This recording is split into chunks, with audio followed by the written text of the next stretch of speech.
So, picture this. It's 1867 in South Africa.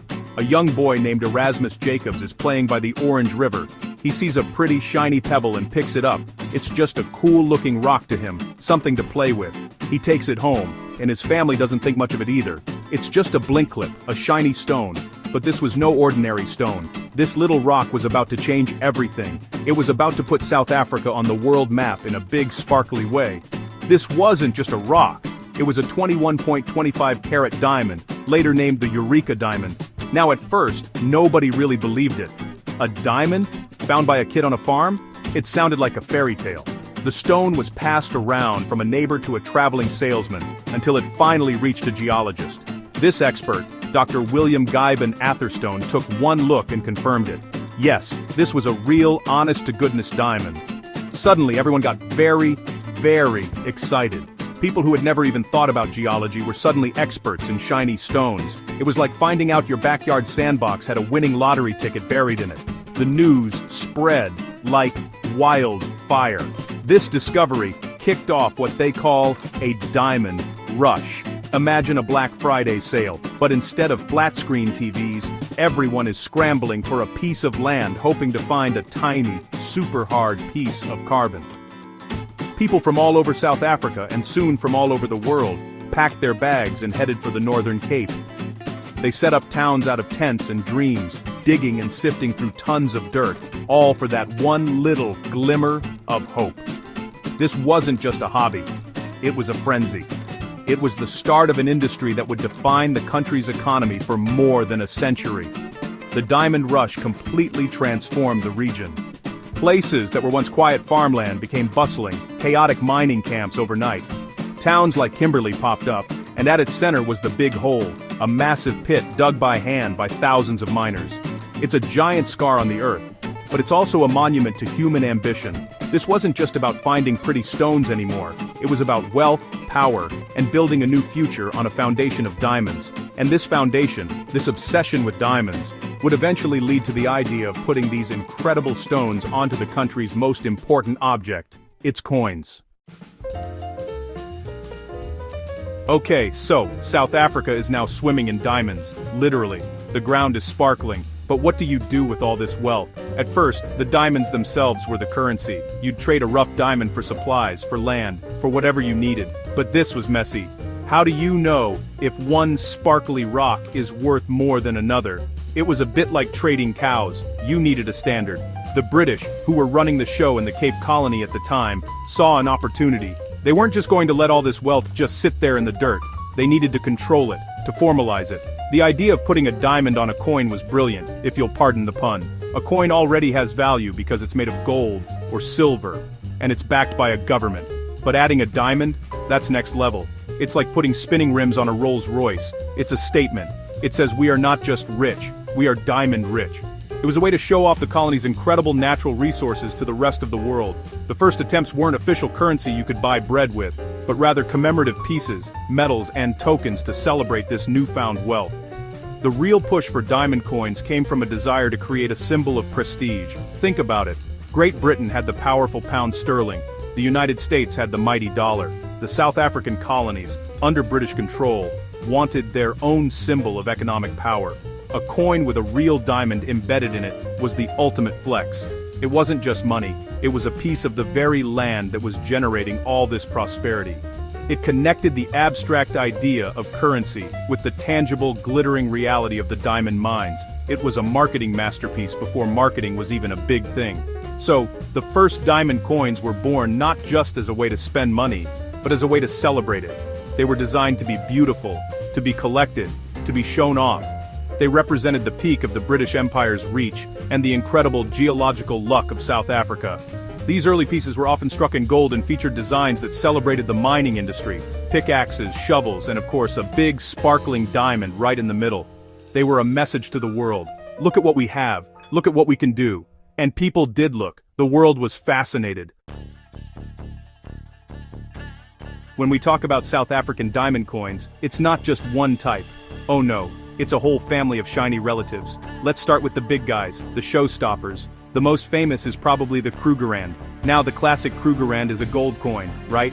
But for special occasions, the South African Mint has released ultra-exclusive versions with a diamond set into them. Imagine the iconic Springbok on one side, Paul Kruger on the other, and then bam, a little diamond winking at you. These are often made to celebrate big anniversaries, like the 50th anniversary of the Krugerrand in 2017. They are incredibly rare and sought after. Then you have the Natura series. These coins are all about celebrating South Africa's amazing wildlife. You'll see coins with lions, elephants, rhinos, the Big Five. On special editions of these coins, they add a diamond. Sometimes it's set as the eye of the animal, bringing the creature to life, with a little sparkle. It's a beautiful way to combine two of South Africa's greatest treasures: its wildlife and its diamonds. These coins are usually made of pure gold or platinum, so they are already valuable. The diamond is just the cherry on top, making them true works of art.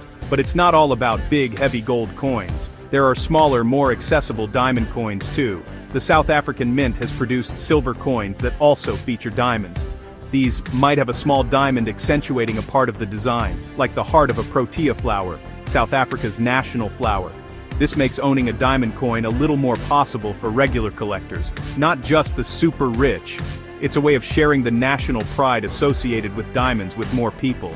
These coins come in various sizes, from 1-ounce pieces down to smaller fractions. And we can't forget the truly unique pieces. Sometimes, the Mint gets really creative. For example, they created a coin that not only had a diamond set in it, but was also designed to hold a larger certified diamond in a special capsule as part of the coin's case. It's like a coin and a piece of jewelry, all in one. These are often one of a kind or part of a very limited series. Each coin, big or small, gold or silver, tells a story. It's a story of South Africa's geology, its history and its artistry, all captured in a small shiny circle. During the height of the British Empire, South Africa's diamonds were more than just pretty stones. They were fuel for the imperial engine. When diamonds were discovered, the British administration quickly moved to control the mines and the wealth they produced. This wasn't just about money, it was about power. The diamonds that came out of the ground in places like Kimberley often ended up in London, some even becoming part of the British crown jewels. So, when the first commemorative coins with diamonds appeared, they were symbols of British colonial might. They represented the empire's ability to extract wealth from its colonies. These coins were a powerful form of propaganda. A gold coin from the colony, stamped with the monarch's head on one side and a diamond on the other, sent a clear message. It said, this land and the incredible riches within it belong to the crown. For the British, it was a source of immense pride. For many South Africans, especially the black miners who did the dangerous work for very little pay, it was a different story. The coins represented wealth that was being taken from their land, a prosperity they were not allowed to share in. The sparkle of the diamond had a dark side. The designs of these early diamond coins often reflected this colonial mindset. You would see symbols of Britain, like Britannia or the royal coat of arms, alongside symbols of South Africa, like a springbok or an aloe plant. But the message was clear. South Africa was a junior partner, a possession. The diamond on the coin wasn't just a celebration of a natural resource, it was a mark of ownership. It was the British Empire branding its territory. These coins were traded and collected across the empire, spreading the story of South Africa's wealth and, by extension, Britain's power. Economically, the diamond industry, and the coins that celebrated it, funded the expansion of British control in the region. The money from diamonds helped build railways, ports and cities, all of which served to strengthen the colonial administration.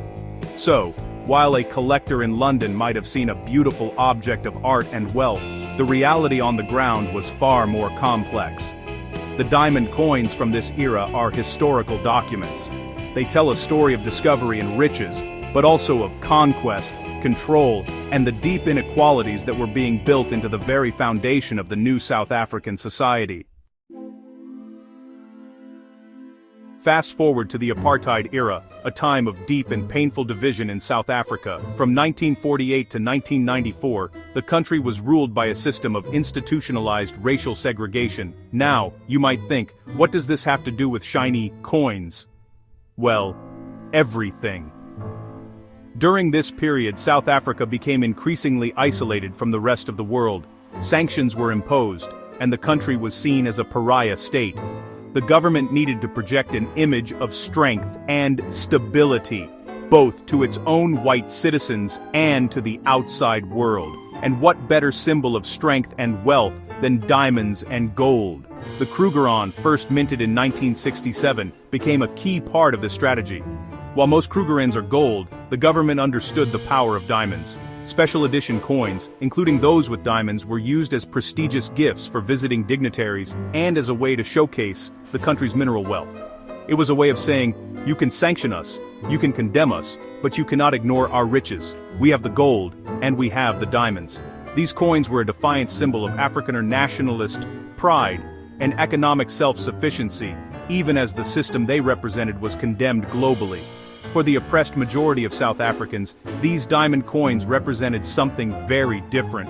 They were a symbol of the wealth of the nation, a wealth that was built on the backs of black labor, but was enjoyed almost exclusively by the white minority.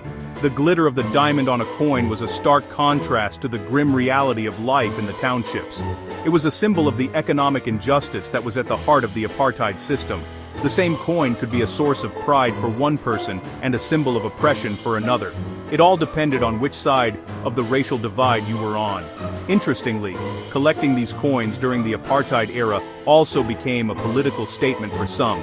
For supporters of the government, owning a Krugerrand or a special diamond edition was an act of patriotism. For anti-apartheid activists abroad, boycotting these coins was a way to put economic pressure on the regime. The coins became caught in the crossfire of the political struggle. They were no longer just pieces of metal and stone. They were loaded with the political and moral baggage of one of the 20th century's most unjust systems. They were, in every sense, blood diamonds, long before the term became famous. Then, in 1994, everything changed. Apartheid ended. Nelson Mandela became president. South Africa became the Rainbow Nation, a new democracy built on the promise of equality for all. And the country's coins had to change too. They needed to reflect this new, inclusive identity. The symbols of the old regime were replaced with new ones that represented all the people of South Africa. The South African Mint began to produce coins that told a different story, a story of reconciliation, freedom and hope. And diamonds, once a symbol of division, were given a new role. In the new South Africa, diamond coins are used to celebrate the nation's shared heritage and future. The Natura series, for example, continued, but now it felt different. Celebrating the country's natural beauty, its wildlife and its geology, was something all South Africans could be proud of. When a diamond was placed in a coin featuring Nelson Mandela, it wasn't just a piece of currency, it was a tribute to the man who led the country to freedom. The diamond was recontextualized. It was no longer just about wealth and power, but about preciousness, resilience, and the value of freedom. The post-apartheid government also made a conscious effort to ensure that the wealth from diamonds benefited more people. There were new laws and initiatives aimed at creating a more equitable diamond industry. This change in philosophy was reflected in the coins. The Mint released series celebrating South African culture, art and history in all its diversity. A diamond on a coin might commemorate the cradle of humankind, a UNESCO World Heritage Site in South Africa, celebrating the shared origins of all humanity. The diamond's sparkle was now meant to reflect the light of a new, optimistic era. Today, these modern diamond coins are a celebration of the new South Africa. They are designed by artists from all backgrounds and tell stories that resonate with the entire nation. A coin might celebrate the country's constitution, with a diamond symbolizing the preciousness of human rights. Or it might honor the diverse cultures that make up the Rainbow Nation. For collectors, these coins represent a nation that has overcome a dark past to build a brighter future. The diamond, once a symbol of colonial greed and apartheid defiance, has been polished into a symbol of a nation's enduring spirit. Section 7. Legends of the Locket, Rare Coins and the People Who Chase Them. Every treasure has its treasure hunters, and South African diamond coins are no exception. There are stories that coin collectors, or numismatists as they're properly called, whisper about. One of the most legendary is the Mandela Diamond Protea. This was a set of coins issued in the early 2000s. The main coin was a large gold piece featuring a king protea, the national flower. But what made it special was the small, brilliant cut diamond set right in the center of the flower. Only a tiny number of these were ever made, making them the holy grail for collectors of modern South African coins. Finding one of these rare coins is a quest. Collectors scour auctions, build networks with dealers, and spend years searching. One famous collector, who remains anonymous, is said to have spent over a decade tracking down a complete set of a particular rare Diamond Natura series. He traveled to different countries, following leads and rumors, all for the thrill of completing his collection. For these collectors, it's not just about the monetary value, it's about the history, the artistry, and the story behind each coin. It's the satisfaction of holding a rare piece of history in your hand. Some coins become legendary because of a mistake. These are called error coins. Imagine a coin where the diamond was accidentally set off center, or a coin struck with the wrong die. These imperfections make them incredibly rare and valuable. There's a story of a mint worker who spotted a small batch of silver diamond coins where the diamond was a slightly different color than intended. Most were melted down, but a few supposedly slipped out into circulation. Finding one of those would be like finding Willy Wonka's golden ticket. It's these stories that keep the hobby exciting. The collectors themselves are a fascinating bunch. They come from all walks of life: bankers, teachers, historians, artists. What unites them is a passion for the stories that coins tell. They are custodians of history. An American collector might be drawn to a post-apartheid Mandela diamond coin as a symbol of the struggle for civil rights, seeing parallels with American history. A South African collector might cherish a coin from the apartheid era, not out of support for the regime, but as a reminder of how far the country has come. These coins are more than investments. They are conversation starters and history lessons. So, how did these shiny coins from the tip of Africa become so popular in America? Well, Americans have always had a fascination with treasure, from the California gold rush to stories of pirate gold. South Africa, with its incredible diamond and gold mines, was like a real-life treasure island. In the late 19th and early 20th centuries, as stories of the diamond rush spread, American newspapers were filled with tales of fortunes being made overnight. This created a mystique around South African diamonds that has never really gone away. The Krugerrand played a huge role in this. In the 1970s and early 80s, before the strongest sanctions hit, it was heavily marketed in the United States as a way for ordinary people to own gold. It was a massive success. This paved the way for other South African coins. When the South African Mint started producing collector coins with diamonds, there was already a built-in market of American buyers who were familiar with and trusted South African precious metals. For American collectors, owning a South African diamond coin was like owning the ultimate status symbol from the world's most famous source of diamonds. The end of apartheid supercharged this interest. Many Americans had supported the anti-apartheid movement. When Nelson Mandela was released and a new democracy was born, there was a huge wave of goodwill towards South Africa. Coins featuring Mandela, especially those with diamonds, became incredibly popular in the United States. They weren't just collector's items, they were symbols of a victory for freedom and human rights. Owning one was a way for Americans to connect with this historic moment. It was a piece of feel-good history you could hold in your hand. Today, the connection remains strong. American collectors are among the most active buyers of South African diamond coins. They appreciate the high quality of the minting, the beauty of the designs, and the powerful stories behind them. Whether it's a coin celebrating the Big Five or one commemorating the life of Mandela, these pieces resonate with American ideals of nature, freedom, and the pursuit of something precious. The journey of these coins across the ocean is a story of how a small, shiny object can connect two very different nations through a shared appreciation for beauty, history, and value. So, when you look at a South African diamond coin, what do you really see? You're not just looking at a piece of gold or silver with a sparkly stone in it. You're looking at a time capsule. You're holding over 150 years of South African history in the palm of your hand.